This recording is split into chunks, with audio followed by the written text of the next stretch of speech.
ஓம் ஸ்ரீ வாராகி சரணம். என் தங்கமே, தீர முடியாத பிரச்சனையில் இருந்து அவதிப்படுகிறீர்களா?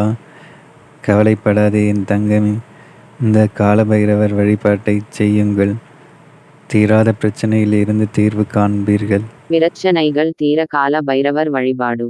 அஷ்ட பைரவர்களில் நாம் அதிகமாக வழிபாடு செய்வது கால பைரவரை தான். ஏனெனில் மனிதன் வாழ்க்கையில் எண்ணற்ற பிரச்சனைகளையும் கண்ணுக்கு தெரியாத எதிர்களையும் தினந்தோறும் எதிர்கொள்கிறார்கள். அந்த பிரச்சனைகளில் இருந்து அவர்களை விடுவித்து நல்ல முறையில் வாழ வைக்கக்கூடிய ஆற்றலை தருபவர் இந்த கால பைரவர்.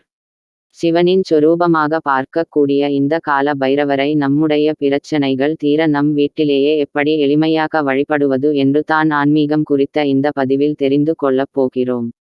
கஷ்டங்கள் எதிரி தொல்லை நீங்க காலபைரவர் வழிபாடு. நாளைய தினம் பங்குனி மாதத்தில் வரக்கூடிய வளர்பிறை அஷ்டமி. பங்குனி மாதம் முழுவதுமே வழிபாட்டிற்குரிய மாதமாக கருதப்படுகிறது. அப்படி சிறப்பு வாய்ந்த இந்த மாதத்தில் வரக்கூடிய அஷ்டமியும் சிறப்பு வாய்ந்தது என்றே சொல்லலாம். அத்தகைய நாளில் நம்முடைய பிரச்சனைகள் தீர பைரவரை வீட்டில் எளிமையாக இந்த முறையில் எளிமையாக வழிபாடு செய்யலாம். இந்த வழிபாடு செய்வதற்கு நாளைய தினம் பிரம்ம முகூர்த்த வேளையிலே எடுத்து குளித்து முடித்து முதலில் பூஜை அறையில் விளக்கு ஒன்றை ஏற்றி வைத்து விடுங்கள். இந்த வழிபாடை நாளை 4 நேரத்தில் செய்யலாம். காலை பிரம்ம முகூர்த்த நேரத்தில் செய்யலாம். அடுத்ததாக காலை 7:30 மணியிலிருந்து 8:30 மணி வரை செய்யலாம். அதன் பிறகு 10:30 மணியிலிருந்து காலை 11:30 மணி வரை செய்யலாம். இந்த நேரங்களை தவறவிட்டால் மாலை 5:30 மணியில் இருந்து 7:30 மணிக்குள்ளாக செய்து விடுங்கள். இந்த வழிபாடு செய்வதற்கு வீட்டில் பைரவர் திருவுருவப்படம் இருக்க வேண்டும் என்ற அவசியம் கிடையாது. சிவபெருமான் படம், சிவலிங்கம், பானலிங்கம் என இருந்தாலும் அவற்றை வைத்து வணங்கலாம். எந்த படங்களும் இல்லாத பட்சத்தில் பைரவரை நினைத்து தீபம் ஏற்றினாலே போதும். நாளைய தினத்தில் பைரவருக்கு சிகப்பு நிறத்தினால் ஆன பூக்களை சூட்ட வேண்டும். நைவேத்தியமாக உப்பு சேர்க்காத தயிர் சாதம் செய்ய வேண்டும். அதை அத்துடன் ஏதேனும் ஒரு இனிப்பை செய்து கொள்ளுங்கள்.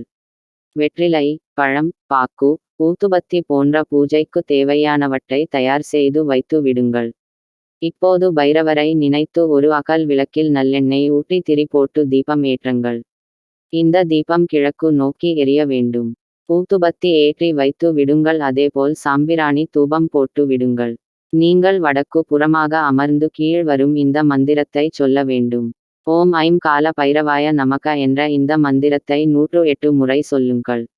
இந்த வழிபாடு செய்யும் போது உங்களுடைய மனக்குறைகள் எதிரி தொல்லைகள் என எந்த விதமான பிரச்சனைகள் இருந்தாலும் அது தீர வேண்டும் என்று வேண்டிக் கொள்ளுங்கள்.